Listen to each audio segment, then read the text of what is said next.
साथियों, जय जिनेंद्र।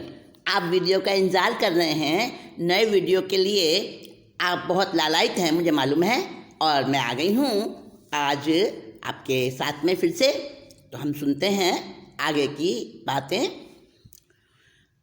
आत्मानंदी अनंत सिद्ध अरिहंत आचार्य श्री उपाध्याय जी, लोक विराजित साधु साध्विगण सारे, संयम सुशोभित श्री, हाथों को जोड़ मान मोड़ वंदन करती हूँ मैं अहर्निशम। संबोधि करो प्रदान गुरु कृपालु, पापों को कर सकूं शमन, पापों का कर सकूं हनन। पंच परमेष्टि भगवंतों को, समस्त गुरु भगवंतों को हृदय की अनन्य आस्था सहित मेरा भाव वंदन। आप सभी के अंतर हृदय में विराजित शुद्ध परमात्मा तत्व को भी मेरा अभिनंदन। दोस्तों, आज 18 पाप के इस प्रकरण में हम करेंगे 14वां पाप, पैशून्य। ये पैशून्य शब्द संस्कृत से आया है। संस्कृत से पिशुन, पिशुन होता है, पिशुन। पिशुन का अर्थ होता है किसी की चुगली, और पिशुन से बना है पैशून्य। जैसे निपुण से बना नैपुण्य, सुजन से बना सौजन्य, इसी प्रकार से पैशून्य शब्द पिशुन से बना है। तो पिशुन जो है ना, बुरी आदत को और विशेषकर चुगली करने के अर्थ में है।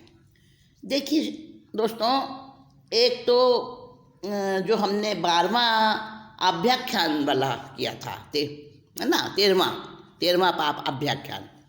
13वां अभ्याख्यान, 14वां पैशून्य और 15वां पर परिवाद। ये जो 3 पाप है ना, इन तीनों के बीच में बहुत बहुत बारीक अंतर है। उसको हमें समझना होगा। तीनों एक नहीं हैं और इसीलिए इनको अलग अलग पाप माना है। अभ्याख्यान है झूठा कलंक देना किसी के लिए, पैशून्य है चुगली करना, और पर परिवाद है निंदा करना। तीनों अलग अलग स्थिति में, अलग अलग भावों से ये कार्य होते हैं, और तीनों ही पाप हैं, दुर्गति के हेतु हैं। तो चुगली किसे कहते हैं? चुगली करने का अर्थ है कि किसी की कोई बात देखी और दूसरी जगह जाकर, जहाँ के नुकसान हो सकता है वैसा बोलने से, वहाँ पर जाकर कह दिया, उसका मान सम्मान बिगड़े, उसकी इज्जत खराब हो, उसको मार पड़े, इस तरह से, इस भाव से किसी की बुराई देखकर कहीं पर दूसरी जगह जाकर कह देना, उसको कहते हैं चुगली।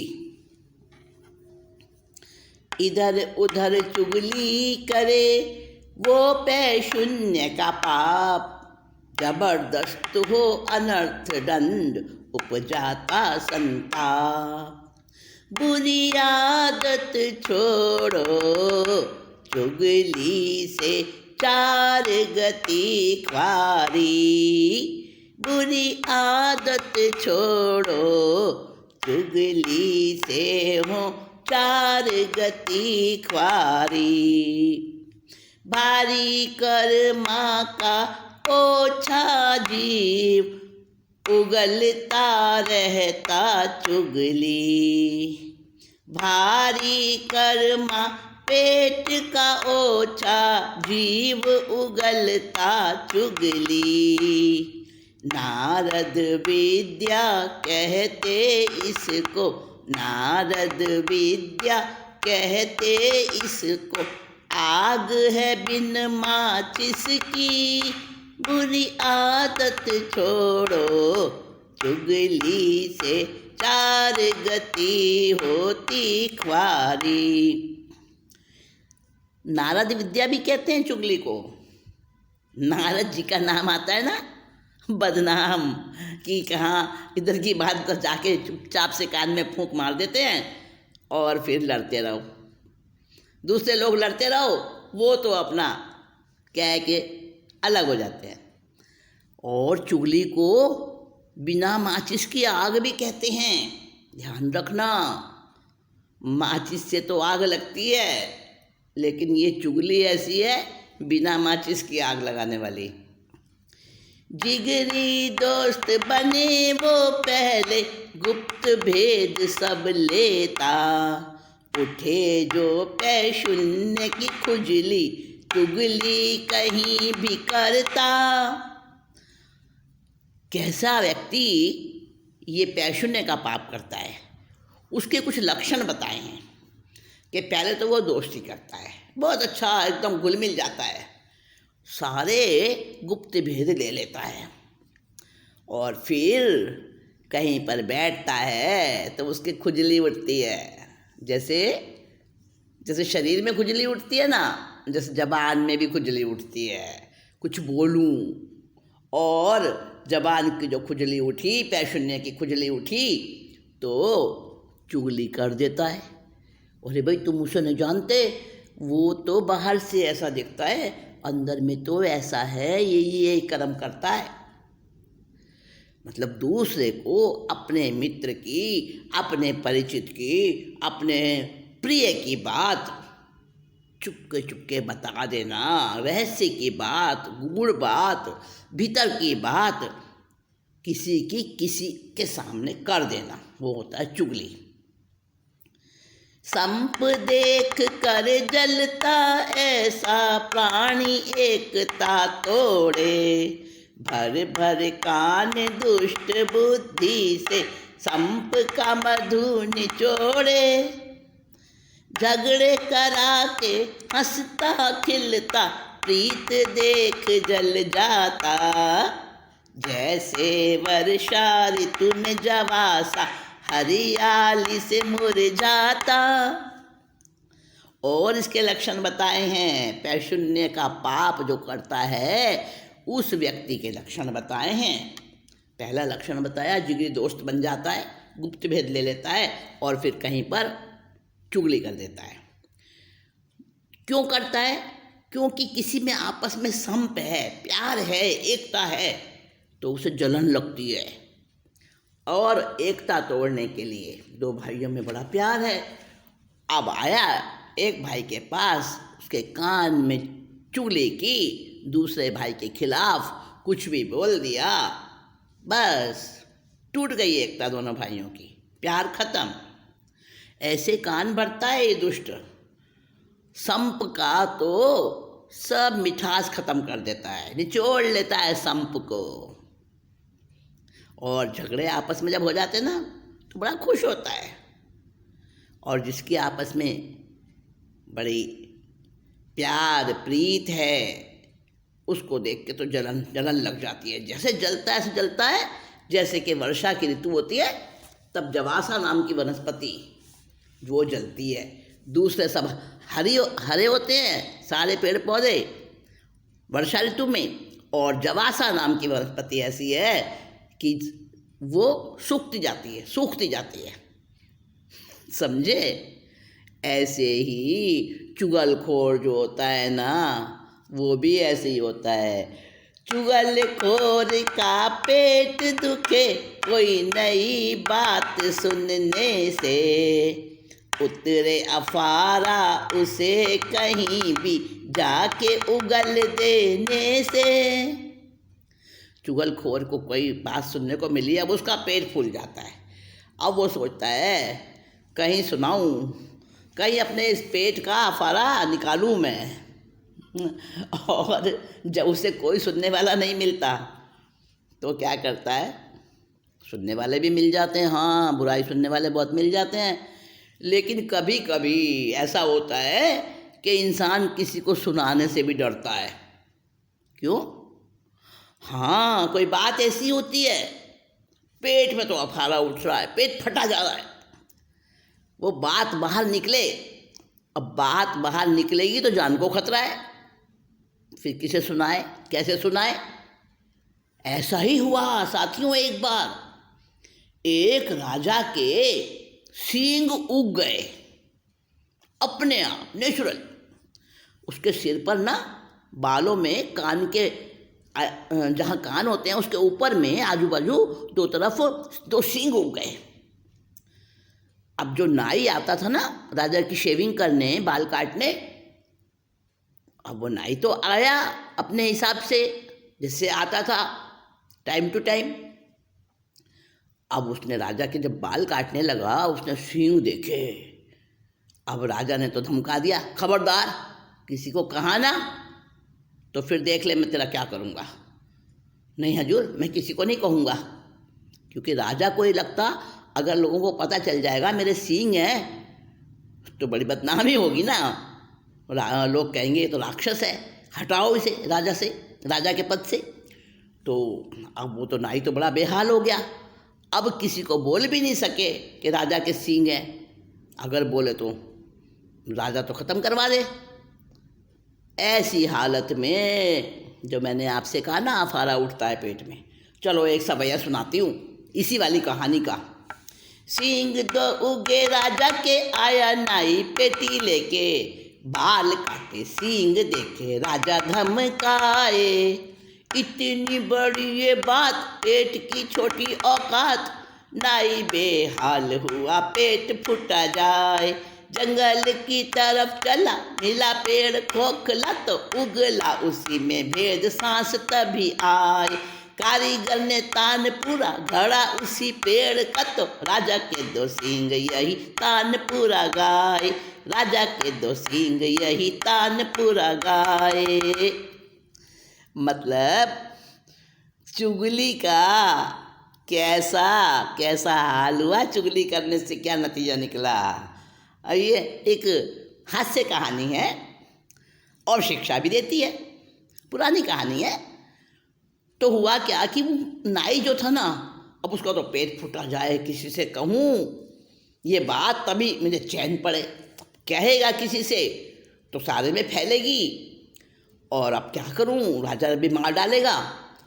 अब जंगल की तरफ गया वो, एक खोखला पेड़ मिला उसे, तो उस पेड़ के अंदर ही चुगली कर दी राजा की, वो गुप्त बात कि राजा के सींग हैं उस पेड़ के खोखले में। नाई ने कह दिया राजा के दो सींग, राजा के दो सींग, और उसको सांस में सांस आ गई, पेट सही हो गया उसका। अब हुआ क्या, एक कारीगर उसी पेड़ की लकड़ी को लेकर उसने तानपुरा बनाया। हाँ, एक वाद्य होता है तानपुरा, उसे बजाया जाता है, गाया जाता है उसके साथ में। वो तानपुरा बना दिया उसने, कारीगर को तो कुछ पता नहीं था। अब उसने तानपुरा बना दिया उसी लकड़ी का। अब वो समय अनुसार बहुत समय बीत गया, अब वो तानपुरा आया राजा के दरबार में, कहने लगा जी मैं अपना मेरी कला दिखाना चाहता हूँ राजा को। राजा ने कह दिया दिखाओ भाई अपनी कला, हम तुम्हारा संगीत सुनेंगे। अब वो जो तानपुरा बजाने लगा, वो तानपुरा क्या बोल रहा है, राजा के दो सींग, राजा के दो सींग, राजा के दो सींग। अब वो ये आवाज़ आ रही तानपुरे में से।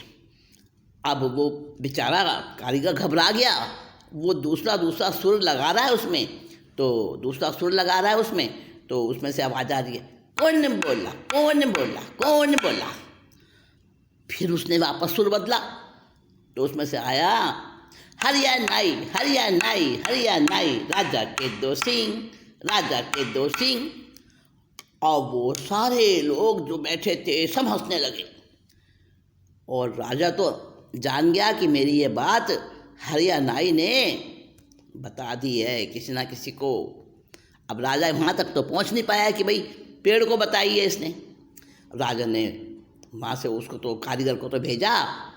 अब राजा लोग कहने लगे राजा के दो सिंह, राजा के दो सिंह, ये क्या बात आ रही है। सबके मन में संशय पड़ गया।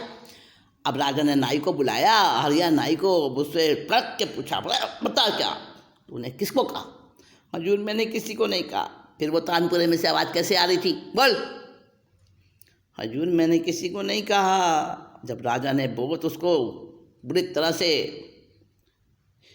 डराया धमकाया, तब आखिर उसने सच्चाई बता दी। हजूर मैंने किसी को नहीं कहा, मेरे तो पेट में बहुत पेट फूल रहा था मेरा, और मैं तो जंगल में जाके एक खोखले पेड़ के जरूर मैंने कह दिया था, और तो मेरी कोई गलती नहीं है। मैंने किसी व्यक्ति से आपकी चुगली नहीं करी, लेकिन पेड़ से तो करी।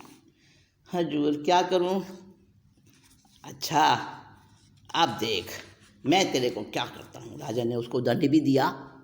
तो साथियों पैशुन ने कहा ये जो काम उसने किया था ना, किसने, हरियाणाई ने, तो चुगली तो की थी ना राजा की। ऐसे ही होता है चुगलखोर, उसके पेट में नहीं पचती है बात, और वो कहीं ना कहीं जरूर उसको कहने के लिए मतलब तरसता रहता है, किसको बोलूं किसको बोलूं। और जैसे ही उसको कोई मिल जाता है ना, जैसे थूक होता है, खखार मुंह में आती है, कफ बलगम मुंह में आता है, और उसको कहाँ उगालदान में उगल देते हैं, वैसे ही चुगली भी उगली जाती है। हाँ मैं आपको बताऊंगी कि चुगली का, पैशुन्य का पाप जो करते हैं उनकी क्या हालत होती है। और इसी सिलसिले में हम सुनेंगे यज्ञदत्त की कहानी। यज्ञदत्त, यज्ञदेव, उनको यज्ञदेव भी कहते थे, यज्ञदेव उनका नाम था। और यज्ञदेव तो ब्राह्मण का ही नाम होता है ना। हाँ ब्राह्मण था यज्ञदेव।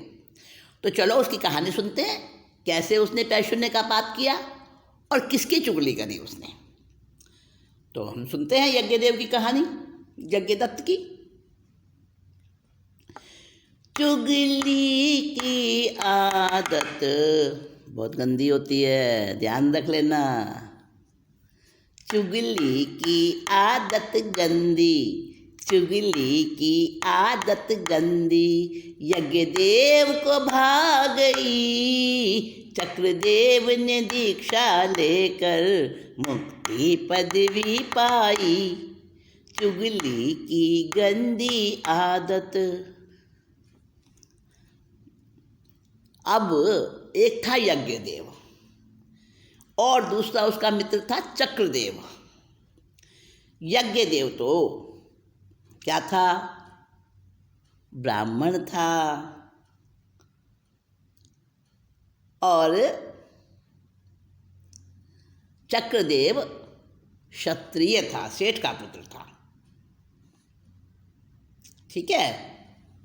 और यज्ञदेव पुरोहित का बेटा था और चक्रदेव सेठ का बेटा था। कहाँ रहते थे, चलो सुनते हैं।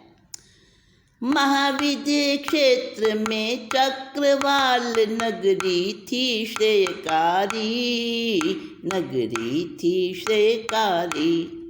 रहे सेठ अप्रतिहत और रहे सेठ अप्रतिहत और सुमंगला सेठानी।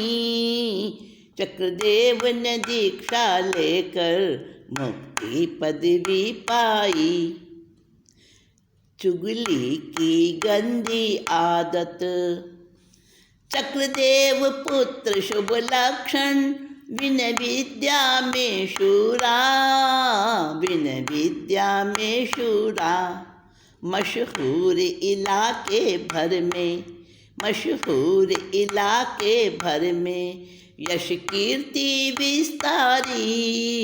चुगली की गंदी आदत यज्ञदेव को भाग गई। चक्रदेव श्रेष्ठी सुत था, दरिया दिल सरल मना, दरिया दिल सरल मना। माँ बाप हुए स्वर्गवासी, माँ बाप हुए स्वर्गवासी, कुल सूर्य की पदवी ली, चक्रदेव ने दीक्षा लेकर मुक्ति पदवी पाई। यज्ञदेव पुरोहित का बेटा, ब्राह्मण था हृदय मलिन, ब्राह्मण था हृदय मलिन। उपकारी की जड़ खोदे, उपकारी की जड़ खोदे, कला उसमें चुगली की, यज्ञदेव ने गंदी आदत चुगली की अपनाई। मैंने आपको बताया कि महाविद्य क्षेत्र था और उस महाविद्य क्षेत्र में चक्रवाल नगरी थी। एक चक्रवाल नगरी बहुत साफ सुथरी, सुंदर, समृद्ध नगरी थी। बड़े बड़े बाग, बड़े बड़े सड़क, मार्ग, बगीचे और तालाब और बड़े बड़े बाजार थे। वहाँ पर लोग काफ़ी सुखी थे और वहाँ पर राजा भी बड़ा अच्छा था नगरी का। काफ़ी लोग रहते थे, सेठ भी अच्छे अच्छे, वहाँ पर अच्छे अच्छे भवन बने थे ऊंचे ऊंचे सेठों के। तो वहाँ एक सेठ था उस चक्रवाल नगरी में, जिसका नाम था चक्रदेव। वो सेठ का पुत्र, क्योंकि माँ बाप उसके मर चुके थे, अब वही सेठ कहलाता था। चक्रदेव सेठ का बेटा, अब वो कुलसूर्य चक्रदेव सेठ कहलाता था। कुलसूर्य किसे कहेंगे? जिसके अंदर बहुत अच्छी आदतें होंगी, अच्छे अच्छे गुण होंगे, अच्छे अच्छे जिसके अंदर लक्षण होंगे, वही तो कुलसूर्य कहलाएगा ना। तो चक्रदेव ऐसा ही व्यक्ति था, ऐसा ही श्रेष्ठी का बेटा था।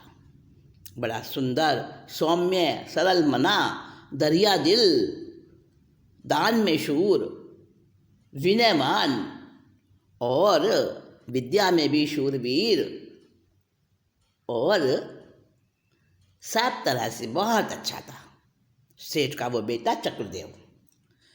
और यज्ञदेव कौन था? यज्ञदेव पुरोहित का बेटा था तो ब्राह्मण, पर बड़ा दुष्ट था, क्योंकि उसका मन गंदा था। कैसा था वो? जो उसका उपकार करता उसी की जड़ खोदता, ऐसा था वो यज्ञदेव। नाम तो यज्ञदेव, कितना अच्छा नाम है, यज्ञ पवित्र नाम है, ब्राह्मण है, लेकिन फिर भी ऐसा ब्राह्मण तो बेकार होता है। तो उसमें चुगली की कला भी थी। हाँ, चुगली की भी कला होती है दोस्तों। कैसे चुगली करनी और हट जाना, एक तरफ से खिसक जाना, चुपचाप से कान में फूंक मार देना, चुगली कर देना और बच, अपना नाम भी ना आए, ये कला होती है। तो चुगली की कला यज्ञदेव के अंदर थी। अब बात आप सोच रहे होंगे कि वो तो ब्राह्मण का बेटा है यज्ञदेव तो, और ये सेठ का बेटा है, बहुत पैसे वाला है, सब कुछ है, ये मिल कहाँ से गए, दोस्ती कहाँ से हो गई भाई इनमें? हाँ, दोस्ती हो गई थी। ऐसा ही होता है, दोस्त कैसे बन जाते हैं। आजकल तो आपके फ़ोन के ऊपर साइबर फ्रेंड बहुत बन जाते हैं ना, कंप्यूटर में पूरी दुनिया में अब मित्र बन जाते हैं। लेकिन उस समय ये सब तो था नहीं, और पुराने समय की बात है, तब ये फ़ोन वोन हुआ नहीं करते थे, इंटरनेट। तो उस समय क्या उत्सव होते थे, महोत्सव होते थे। तो कौमुदी महोत्सव भी एक बड़ा महोत्सव हुआ करता था। कौमुदी महोत्सव हुआ था एक बार। तो कौमुदी महोत्सव में ये दोनों मिल गए थे, चक्रदेव और यज्ञदेव। फिर इनका मेलजोल हुआ, दोस्ती बढ़ी, और चक्रदेव के अंदर सद्गुण थे और बहुत संपत्ति थी उसके घर में, आखिर सेठ का बेटा था। तो यज्ञदेव जब उसके घर जाता आता था ना, तो यज्ञदेव ने उसकी संपत्ति देखी, रिद्धि देखी, तो ईर्ष्या करने लगा और ऊपर से बड़ी मीठी मीठी बातें करता था। आपको बता चुके हैं पहले कि उसका कैसा स्वभाव था। स्वभाव उसका ये था कि अच्छा नहीं था, वो दुष्ट था।